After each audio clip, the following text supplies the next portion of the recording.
இயேசு கிறிஸ்துவின் நாமத்தினாலே இந்த நாளிலும் கூட கர்த்தருடைய வார்த்தையை நாம் தியானிக்கலாம்.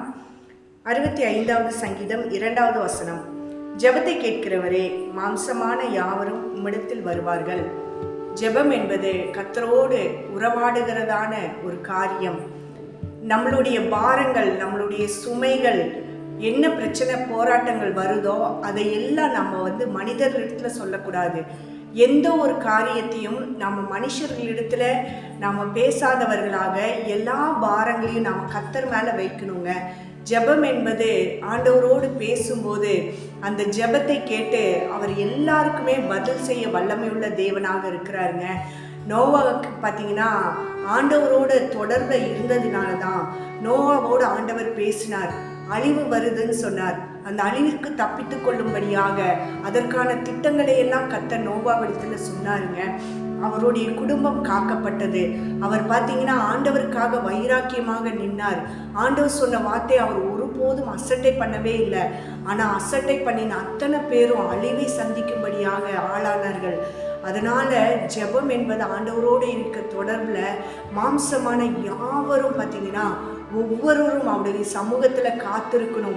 அப்போதான் வருகிறதான அழிவு, வருகிறதான போராட்டங்கள் எல்லாவற்றையும் கர்த்தர் நமக்கு வெளிப்படுத்தி அதற்கு எப்படி தப்பிக்கொள்ளணும்னு சொல்லி திட்டங்களையும் கொடுக்கிற தேவனாக இருக்கிறார்.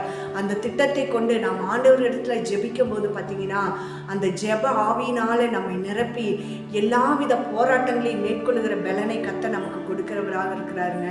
அதனால மாம்சமான யாவருக்கும் தேவனாகிய கர்த்தரிடத்துல நாம் ஜெபிப்போம், நம்ம விண்ணப்பங்களை கொடுப்போம், எல்லா திட்டங்களுக்கும் கொடுத்து அவர் அழிவு நின்று நம்மை தப்புவிக்க வல்லமையுள்ள தேவனாக இருக்கிறார். இன்னைக்கு என்ன போராட்டத்தோடு பிரச்சனையோடு இருக்கீங்களோ நீங்கள் ஒவ்வொருவரும் ஆண்டவரை நோக்கி அந்த ஜெப விண்ணப்பத்தை வைங்க. கர்த்தர் அந்த ஜெபத்தை கேட்டு எல்லாவற்றையும் மாற்றி நமக்கு சமாதானத்தை கொடுத்து கர்த்தருடைய கடைசி கால அபிஷேகத்தை பெற்றுக்கொண்டு அவருக்காக எழுப்பி பிரகாசிக்க உதவி செய்வார். இந்த வார்த்தை கொண்டு இந்த நாளில் ஜெபிக்கலாமா? கிருபையில தகப்பனே, உம்மை நன்றியோடு துதிக்கிறோம் அப்பா, ஸ்தோத்தரிக்கிறோம் ராஜா. ஜெபத்தை கேட்கிற தேவன் நீங்க ஆண்டவரே. மாம்சமான யாவரும் உம்மிடத்துல வருவாங்க அப்பா. ஏசப்பா, இந்த வார்த்தையின்படியாக இவ்வளவு நாட்களாக நாங்கள் மனுஷர் மத்தியிலே ஆண்டவரே போராட்டங்களை, பிரச்சனைகளை சொல்லி சொல்லி சோர்ந்து போயிருக்கோம் ஏசப்பா. கர்த்தர் நீர் ஆண்டவரே நோவாவுக்கு வெளிப்படுத்தின எல்லா காரியத்தின் நிமித்தமாகவும் அவர்கள் குடும்பங்கள் தப்பிக்கப்பட்டார்களே ஆண்டவரே, அழிவை அவர்கள் காணவில்லை ராஜா. ஏசப்பா, உம்முடைய கரம் ஆண்டவரே நோவாவை வழிநடத்துவது போல நாங்களும் உம்முடைய சத்தத்தை கேட்கும்படியாக, உம்மிடத்திலே முறையிடும்படியாக, திட்டங்களை எல்லாம் பெற்றுக்கொள்ளும்படியாக இந்த நாளிலே அர்ப்பணிக்கிறோம். இந்த வார்த்தையின்படியாக ஆண்டவரே நீர் எங்களுடைய குடும்பங்கள் மேலே வைத்திருக்கிற திட்டங்களை எல்லாம் வெளிப்படுத்துங்க.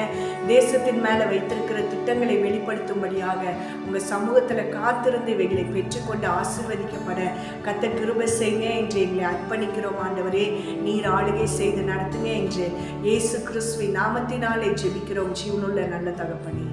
ஆமென், ஆமென். கர்த்தர் தாமே இந்த வார்த்தையின்படியாக இந்த நாளிலே நம்மை ஆசீர்வதித்து வழி நடத்துவாராக. God bless you.